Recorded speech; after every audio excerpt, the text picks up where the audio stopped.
Hey, everybody, it's your girl, Storytime with Missty on deck. And it's your girl, Psychics Anonymous, still anonymous. And together we are your favorite besties. Thank you guys so much for rocking with us. Hey, did you guys enjoy your Thanksgiving? Mm-hmm. What? Okay, let me tell you guys something about Thanksgiving really quick, okay? So, for the people who celebrate Thanksgiving, kudos to you. For the people who choose not to celebrate, kudos to you as well. Hopefully you was living your best life. Okay, but let me tell you guys about these plates y'all be putting all over social media. Okay? Anonymous. Some of these plates need to stay at home. Yeah. Shouldn't they just stay for personal viewing? Some of these plates are camera shy and don't know it. I like that you said that. Really? You guys, everything don't need to be shared on social media. I'm going to repeat that. Everything don't need to be shared. Now, I'm going to say this. Even though it does not need to be shared on social media, I think every plate is everybody should be grateful and thankful for each and every plate that you got. I agree. Regardless of you need to share that plate or not. No. Yeah, okay, yes, absolutely. Be grateful because we're not all able, right? But when I see somebody sharing a plate that looks like it got a lazy-ass piece of ham laid to the side with maybe, I don't know if it's gravy, I don't know if it's some kind of a mixture on it. No, like the one that I showed you. To the side with that, I'm like, okay, so why did you share this plate? No. Like the one that I showed you recently, it was a guy, he was getting some peach cobbler out of a pan. You know those disposable pans, and at the end of the pan, the wrapper was still on it. You know that part you're supposed to tear off away before you wash the pan, before you put stuff in it. So that part was still right there. That speaks in volumes.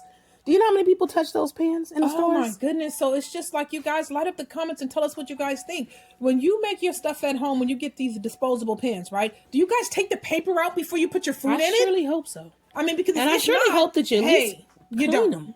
You don't. Some people don't bother either taking their paper out to clean it. But I feel like if I'm in that much of a rush to put food in that pan, maybe I need to fast for a while. I need to stop. Anyways, now what we got on deck today? Trump supporter who gave $2.5 million to fight election fraud wants his money back. Wait, oh Lord. Woo. Yes, he sure does. Businessman Frederick Eichelman sues pro-Trump election ethics group, citing the disappointing results of effort to expose cheating. Oh, okay. A Donald Trump supporter who donated $2.5 million to help expose and prosecute claims of fraud in the presidential election wants his money back after he says they are disappointing results. Wow. Frederick Eichelman, a businessman from North Carolina, said he gave the money to True the Vote, a pro-Trump election ethics group in Texas that promised to file lawsuits in 7 swing states as part of its push to investigate, litigate, and expose suspected illegal balloting and fraud in the 2020 general election. But according to a lawsuit Eichelman filed this week in Houston, first reported by Bloomberg, True the Vote dropped its legal actions and discontinued its Validate the Vote 2020 campaign, then refused to return his calls when he demanded an explanation. Right. Okay. The founder of Eichelman Ventures LLC, a venture capital company, said he asks regularly and repeatedly for updates, the lawsuit asserts, but that his requests were consistently met with vague responses, platitudes, and empty promises. The lack of success of True the Vote efforts to challenge the outcome appears to mirror that of the president himself, whose team has lost 38 court actions since the November the 3rd election. Most recently in Pennsylvania, where a federal appeals court panel blasted Trump's legal team for filing a case with no merit. Immediately return. Let me see. Where did I go? Hold on, you guys. Yep, that's what it says. Okay. Immediately returned an email from The Guardian seeking comment. True the Vote did not respond to Bloomberg's request for comment, but posted a statement on his website attributed to the group's founder and president, Catherine Engelbrecht, seeking to blame outside forces for the failures of his efforts. While we stand by the voters' testimony that was brought forth, barriers to advancing our arguments, coupled with constraints on time, made it necessary for us to pursue a different path, the group said, announcing it had withdrawn legal filings in Georgia, Michigan, Pennsylvania, and Wisconsin. All 4 states were won by Joe Biden, the Democratic president-elect. Speaking of Wisconsin story time, recently in Wisconsin, Trump, not recently, but what happened was he invested $3 million of his own dollars to investigate voter fraud in the state of Wisconsin. And as recent as yesterday, being today is the 29th? 29th. Okay, so November the 28th, I saw yesterday in the news or an article that I was reading that the recount was back in and Joe Biden still won in Wisconsin, which Trump funded $3 million of his own money to recount those votes. Good Google. Okay, so that's a $3 million loss for him in the state of Wisconsin alone. 2.5 for the gentleman who invested his money. Can we just talk about the gentleman briefly who invested his money? Yep, and I was almost done with that. Okay, well, go ahead. Okay, so this is another thing that the company was saying. They were saying our mission is much bigger than just one election. It is about repairing the system for all future elections to continue, like the Trump's campaign's own legal filings, which have been based on scant evidence. However, the True the Vote statement did not detail any of the proof it claimed it had to support the allegations of election fraud. Eishelman, the former chief executive of a pharmaceutical company, claims in his lawsuit that the nonprofit offered to refund him $1 million if he would drop his plan to sue the group. He is seeking the return of the full $2.5 million that he says he wired on Engelbrecht's instructions in chunks of $2 million and $500,000 on November the 5th and November the 13th. So he's basically saying he want his money back in full, y'all. He said, no, you ain't gonna give me $1 million. I want the 2.5 million. He said, you guys said that it was voter fraud, that this election was tampered with. You guys basically said that you guys could prove it. I want my money back. Now that it's come out in all those states and President-elect Joe Biden has still won all of the states, including the state of Wisconsin, where Trump invested $3 million of his own dollars to prove voter fraud, to have it investigated and to have the votes recounted. The votes were recounted in Wisconsin and Biden still won. So now that it's been recounted, now all of a sudden, what do they say? What's that analogy? I forgot what there's a saying that basically say when the roosters come back to crow or whatever have you. I can't remember, something like that. But that's where we're at with this right now. The roosters have come on back to crow.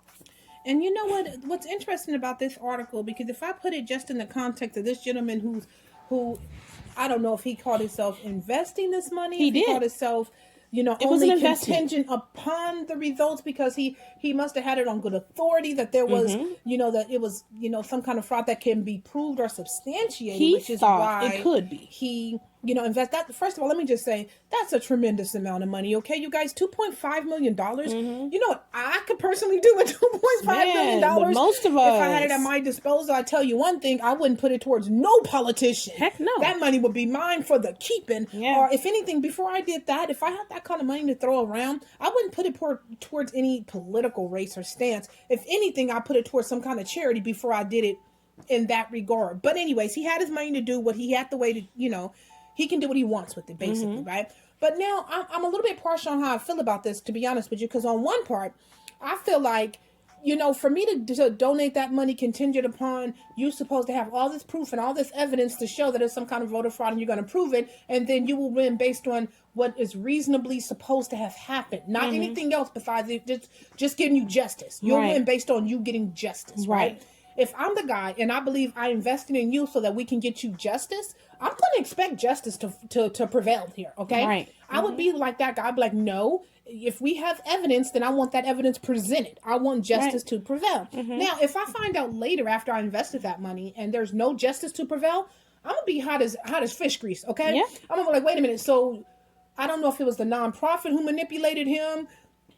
I don't know on who gave him this idea that there was facts that could be substantiated on this voter fraud that were not upheld. Okay. And I'm going to say this too. I like what you said. You don't know if it was them who manipulated him, but to that I'm going to say this. Who said he was manipulated? See, you have to understand.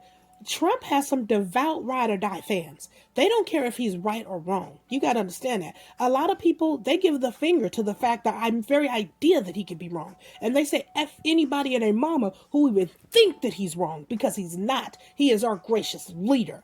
And they're willing to lay their life down for that. Right, so a lot of those people, here's the scary thing. They have money and they're willing to lay their lives down and their money down. Who's to say he was manipulated? Who's to say he was not a devout fan and he got the buyer's remorse? Well, because the way that the article is kind of written, it kind of suggests that, that he had it on good authority, like almost as if a promise was made. I said the article is suggesting it of sorts, kind of that he had it on good authority, or that they made some kind of trust me, we have a surefire case. And one thing that I notice about attorneys as a whole, is that they have a very creative way of presenting their case to people. But this is not talking about them. any attorneys was involved, though. The nonprofit, it's their attorneys who are the ones who are fighting against the thing.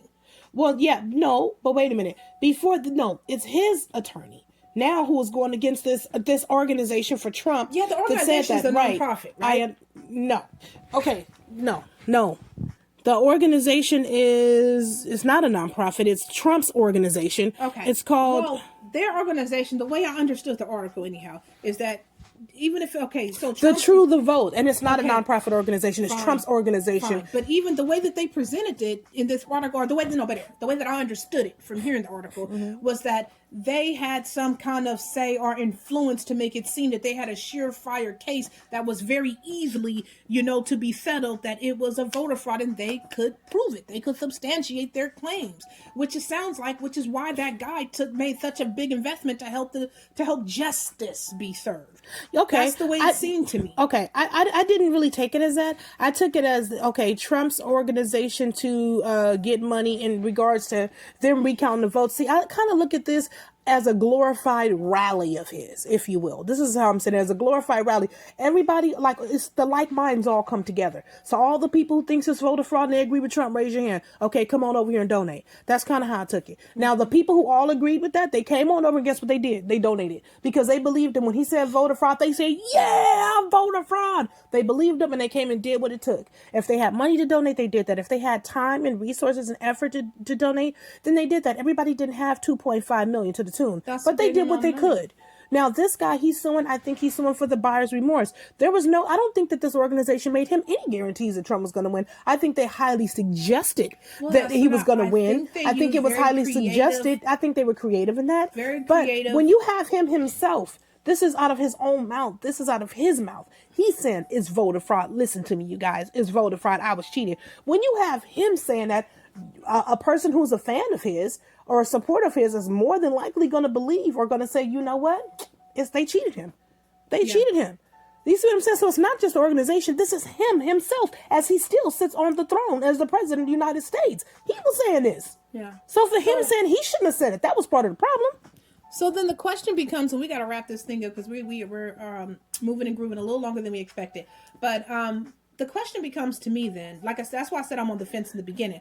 The question becomes for me is this guy entitled to a partial or full refund based on why he made the donation? The Trump organization thinks so because they offered him $1 million. So they do feel that he's entitled. They feel like he's entitled to something because they offered him $1 million. Yeah, so if they offered him $1 million, 2.5. 2.5? Yes, he donated. So you're going to give him less than half of it back? So they think that he's entitled to something. If you ask me, that was that creative marketing to pull him in. See, that's what I think. To pull people like him in. That's exactly what I thought. You guys are very creative. I think they were creative. That you guys, it's to me, and this is just my opinion, okay? It's a creative form of manipulation that you guys use to sell the story and push the narrative that you guys believe this, that you were going to win, and that you had the right to go ahead and push whatever narrative you wanted to show victory coming, as long as the money was donated. But when you could not produce what this consumer expected you to produce, okay, then you later turn back and say, let's keep it quiet and we'll give you $1 million back.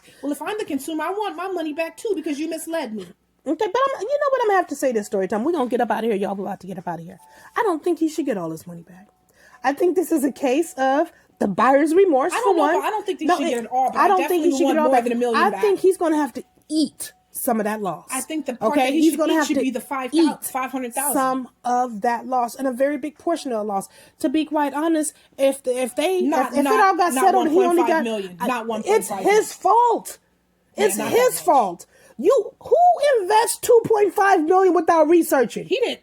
It's his fault. My point exactly. Okay. It's his fault. Most Americans will never have $2.5 million in their bank account at any given time. Most of us won't. Now, here's the thing. For those who do, come on, y'all smarter about your bread than that. Are you not?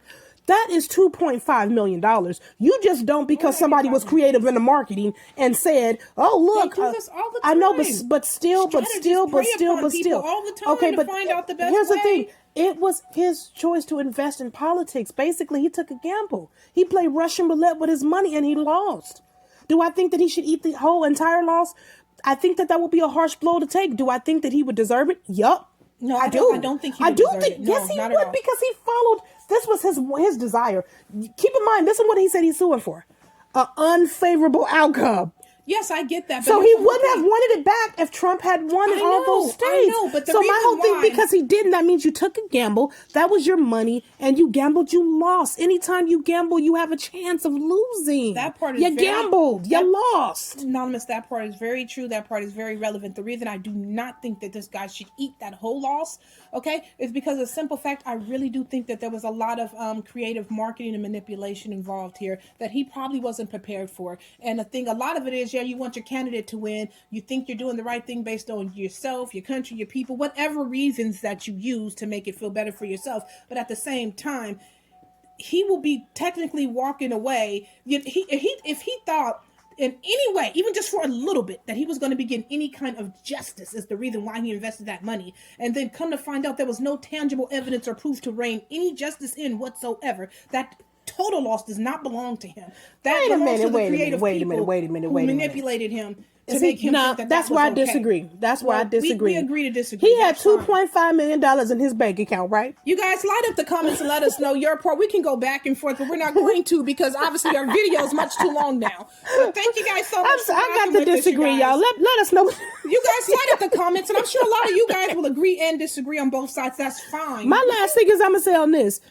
Please, for all of you guys who follow your favorite besties and love us, promises this. If you ever had if you got $5 in your bank account, you better investigate before you put that out there to anything that you feel passionate about and you want to invest in, especially in a world of no guarantees, please. Okay. All right, you guys. So thank you guys so much for rocking with us. We're out of here. Thank you guys so much for rocking with us. Until next time, you guys have been rocking with your favorite besties. Bye.